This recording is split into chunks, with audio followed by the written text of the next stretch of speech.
The whole concept of respect in African household, you don't question, you don't talk, you just do. And when you don't do, you are counted as a rebellious child or as a so-called wicked child or stubborn child, I guess. There is a way you grew up in hardship that you think that life is hard. And because you grew up in hardship, you think that everybody else should grow up in hardship. What that means is that there is a way, when you grew up in hardship and you survived it, you normalize it. I think the whole point between a relationship between the parents and children is all about connection. And I think that respect actually keeps the connection. So now you live as a child, even when you grow up, you live performing for others. You live for the validation of others. You are no more yourself. You don't raise a child based on what you didn't have. You raise the child based on how God instructed you to raise it. No one can make me feel disrespected unless I already feel disrespected on my own. So if somebody comes and insults you and say, Favour, you don't have sense, so.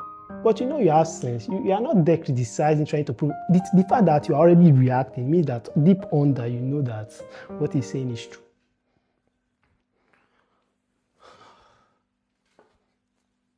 Okay, my first video.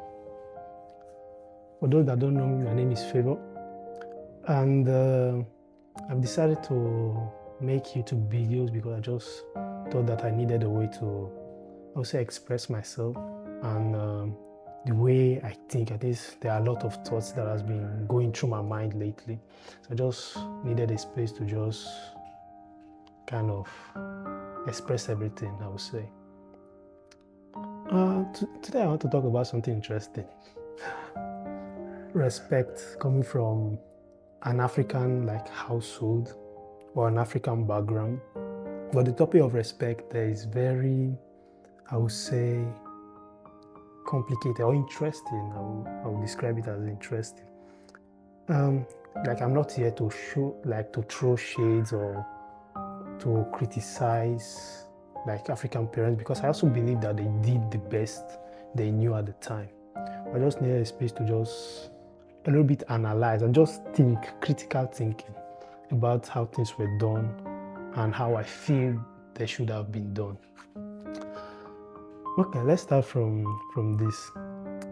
When you grow up in an African household, as a child, you imitate what your parents do.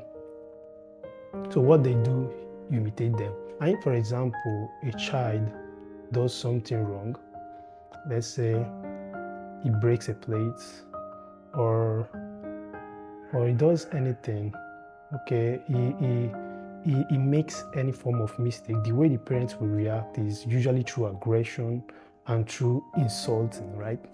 And that's interesting because the child sees that and he replicates that. That's the natural default of the child. He sees something, he replicates it. So when the child now replicates what the parent is doing, it's counted as disrespect. But it's not that the child is being disrespectful, he's just replicating what he saw from the parent. So the one that is really disrespectful is not the child, but the parent, because he's the parent that taught him that pattern. But then the child will be beaten for what the parents taught him. I was like, this thing doesn't make sense. Because we don't think about it that way, but that's the reality of fact. So you grow up, you replicate what your parents do, and you get beaten for being so-called like them. And you think that's not very fair. That's not fair. Because the child doesn't know much at that time. He's just doing what you do. And I don't think he should be punished for that. But the whole concept of respect in African household, you don't question, you don't talk, you just do. And when you don't do, you are counted as a rebellious child or as a so-called wicked child or stubborn child, I guess. But I think that when you don't question reality, that is when you can't think well. You can't be critical about topics.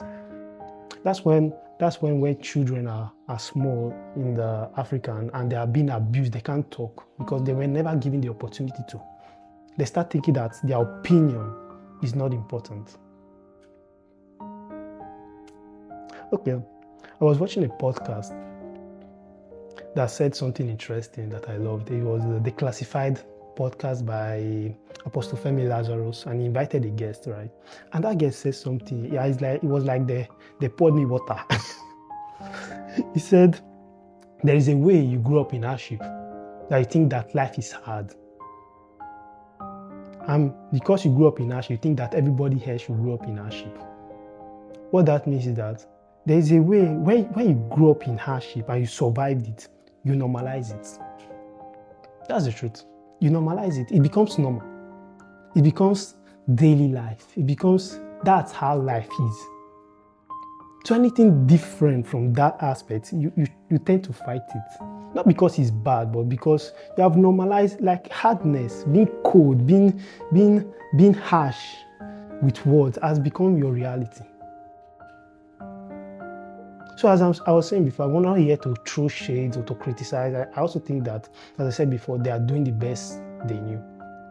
But I think that as the next generation, we should take the best they did and also look at the things that they could have done better and do better ourselves.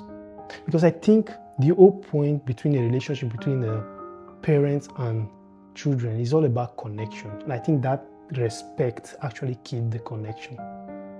And authenticity. Oh my God, English shadow, Jesus. But authenticity, they killed it. So now you live as a child, even when you grew up, you live performing for others. You live for the validation of others. You're no more yourself. Before you know, you'll be like, who am I? You can't express, you can't talk, you can't even think because you think that what I think doesn't matter. It's not important. Maybe that's why I haven't decided to start making videos, so that I can come out of that mentality that, okay, what I think actually matters and actually carries weight. It's not just about me, it's about a mindset, a construct. I think in the podcast, the guest said another thing that I loved. He said that many men or many people bring the barest minimum to the table, but because they never had the barest minimum looks like a big deal. I think that's true. Because imagine a dad that's paid his way through school and now is providing that to his children. So now I think that what he's doing is a big deal because he never had that. But the question is, you don't raise a child based on what you didn't have. You raise the child based on how God instructed you to raise him. And I think that's the whole point. And the truth is that I noticed recently that I'm also a victim of that. I was like, my friend was telling me that, Favour, you are cold. I was like, what? Me? Cold as in how? Like, I haven't texted you to check up on you. Like, you don't see how much I'm trying compared to my ancestors. I was doing the barest minimum emotionally, but I didn't know that because the barest minimum looked like normal to me. And see, I never had the barest minimum. So what I'm doing for you, I'm even trying. Then you now reach a point and you now sit down with yourself and realize that, wait, I'm broken. And you have to do a form of introspection and really ask yourself some really deep questions. So, as I was saying, I think the point of respect or the point of a relationship from children to parents is all about connection. It's not about perfection. It's not about not doing or doing. It's all about, can I talk to you? Like, can we communicate? Can we talk? If person makes a mistake, like for example now, if you talking from my generation or people that have my age, like difficult, sometimes you go through things, but you can't really express yourself. You can't say it because there was never room for expression. You go through things, you made a mistake, you have things that, or you just feel sad, but you can't say it because there's no room for that. Because most of the time, how you feel, you get judged, or what you feel, they say, that this one, me, that I survive even more. So the way you feel, you not think that maybe it's not that important. And let me say this before I leave. The guest in the podcast said this last thing that changed my life. He said that no one can make me feel disrespected unless I already feel disrespected on my own. What that means is simply that no one can disrespect you unless you already feel that you are already disrespected. If someone comes to me now and say, Favour, you are wearing a blue hoodie, but obviously my hoodie is not blue. It's grey. I won't even criticize, I won't even fight with him because I know that this one doesn't know what he's talking. Maybe he has mental issue, I don't know. You know that what he's saying, it doesn't make sense. So if somebody comes and insults you and say, Favour, you don't have sense, so. But you know you have sense. You are not there criticizing, trying to prove. The fact that you are already reacting means that deep under you know that what he's saying is true. So the whole point of disrespect comes from how you see yourself first.